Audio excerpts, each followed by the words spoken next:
To draw an English yew longbow, you need the strength of a modern powerlifter.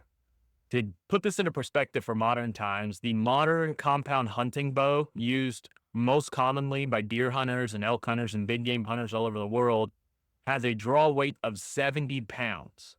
And right at the last second, the way that the compound limbs work is it releases most of that weight, so you're not sitting back holding 70 pounds. By contrast, an English yew longbow during the Hundred Years' War often was a 140-pound draw weight, and there was no release to it whatsoever. It was 140 pounds from start to finish, and it was capable of knocking down knights from many distances, to the point where English archers became one of the most hated and often executed prisoners during the Hundred Years' War. Knights, especially this one that was captured at the Battle of Crécy, said that archers were nothing more than brigands with feathers, killing with a coward's weapon from a distance. But what did it take to make an English longbowman? Why didn't the French just create their own version of it? They tried with crossbows, which was its own handy of a weapon. You could take a crossbow and put it in the hands of any peasant at any times, put them on a wall and say, shoot them as they come. But no other country really caught on with archers the way that England did. And it created this whole level of dominance to them, because the English archer, not only was he a archer, but he was a scout.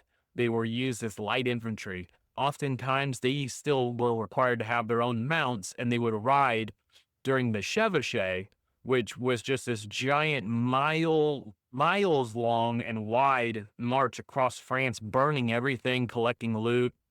It was crazy, but these archers, they'd be sent off on their own. And so what did it take to actually be an archer? Could anyone just stand up one day and be like, you know what, hey, I want to be a longbowman in the English army? They would be turned away. To be an English archer, and specifically a longbowman, took over a decade of training before you were even capable of what the lowest ranking English archer was able to do. And it started at childhood. Archery was it wasn't necessarily national sport, but it was a national pastime. It was a way for people to keep food on their table, for lords to employ foresters to make sure that A, poachers were staying out of their forests, but also B, keep meat all over the table for the nobility of England. And it was something that did not take a heavy investment in. You could find a yew tree. If you were knowledgeable enough, you could carve a bow over and over and over again and try until you get it right. And so it took all these years of training and shooting, and I've shot a bow since I was about 6 years old. I am totally comfortable with calling myself an archer. I shoot and hunt with a compound bow. I also have a modern longbow, which is only 55 pounds, and am able to have taken game all over the world with a bow.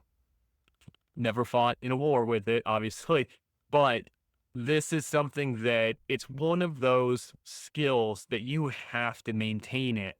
And when you're shooting a lot, like when I used to shoot in competitions, I had probably I had the back of someone who did hundreds of pull-ups. Never did hundreds of pull-ups, but it takes a lot. It's a different set of muscles. I have a friend of mine, he was a Marine, fought in Fallujah, giant dude, lift weights, like looked like a bodybuilder. And he'd come out with me to go to the range, and I would try to shoot my bow, and he couldn't draw my bow back. It's a different set of muscle systems. You couldn't just be someone who's physically fit and still be a good archer.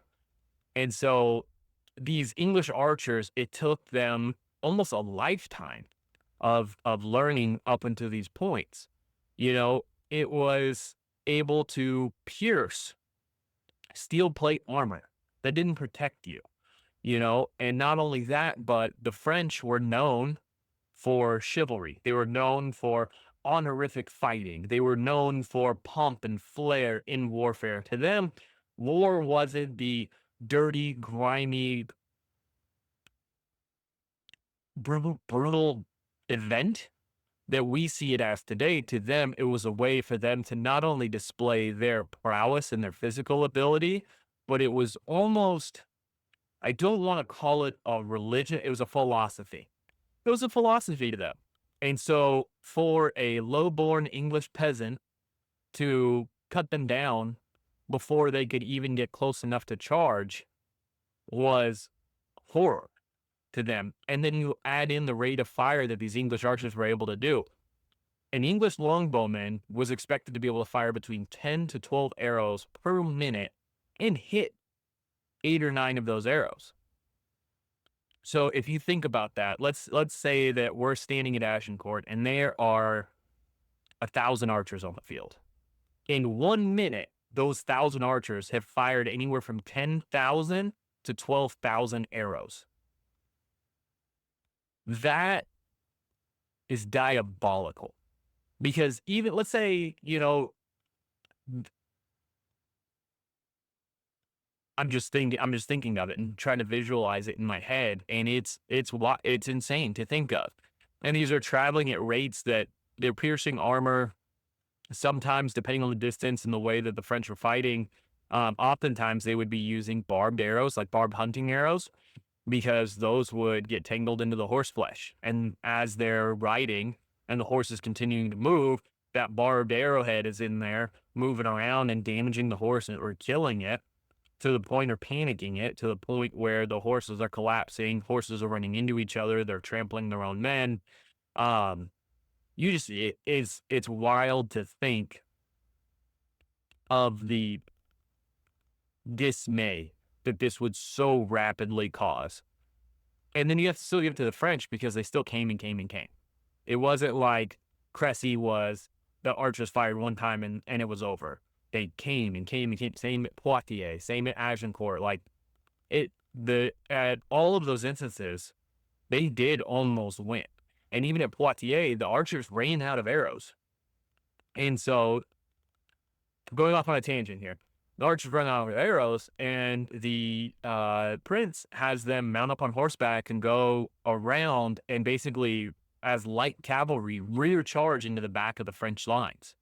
So again, the archers were these multi-role, multi-capable troops that their captains, their dukes, barons, whoever was in charge of them could use them for multiple tasks. They could be used them to scout and find a battlefield, go and prepare the battlefield. Oftentimes, if you were an archer, you didn't just show up and shoot your bow. You'd show up to the battlefield and, okay, great, dig out your spades or picks. We need a trench, sharpen stakes. We need to plant stakes. We need to do this. Go forage, go find, go hunt, go, burn and pillage. And so it's just, this was supposed to be a 2-minute video. It's 8 minutes long. But this was a way of life for these archers.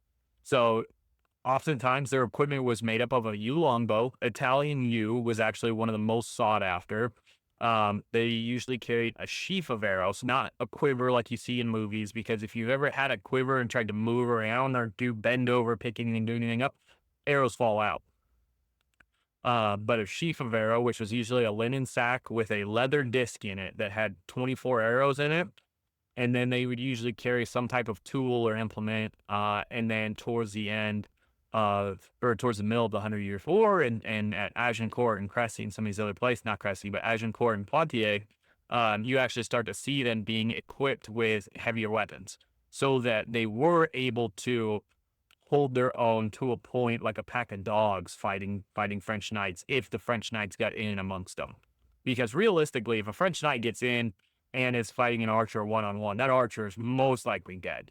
But 7 archers against 1 knight, that knight's not going to make it. He might get a few of them, but eventually they're going to drag him down and someone's going to pull a dagger and ram it through his eye slot.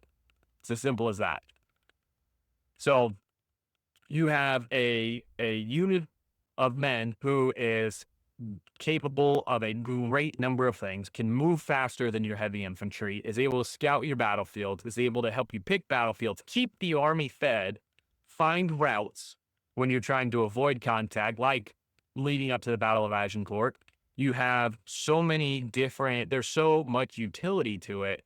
It all comes from back to those basic skills of being an archer and basic skills of being a woodsman. Okay. Being a woodsman in itself gives you so many tools. And then you take that and you apply it to a battlefield. um, you're going to see things so differently than anyone else, including knights who spend their entire lives training for this. They're training knights for the most part train for the battlefield, the banquet halls, and things like that. But the woodsman, the forester, the local forester, he is constantly hunting and fighting poachers, hunting game, which you cannot be uncoordinated and clunky and loud. And, you have to be able to navigate the woods silently in order to be able to successfully hunt game. And it turned these guys into these units of men that to this day, they can tell when they've dug up an English archer. They just simply are larger. So there's the evidence of it. But yeah, so this was supposed to be a 2-minute video. We're pushing almost 12 minutes now. Thank you guys for checking it out. We have a blog about the Battle of Agincourt. Just hit the website, adventurehistorian.com. We will be putting another one out, and I will actually be taking my longbow out and kind of talking over the mechanics of it, what it actually looks like, and how they're used. That's in an upcoming video. Thank you guys so much for the support. This is taking off way better than I thought it would. I hope you guys have a great day. And again, have a great week. Thanks again. Bye.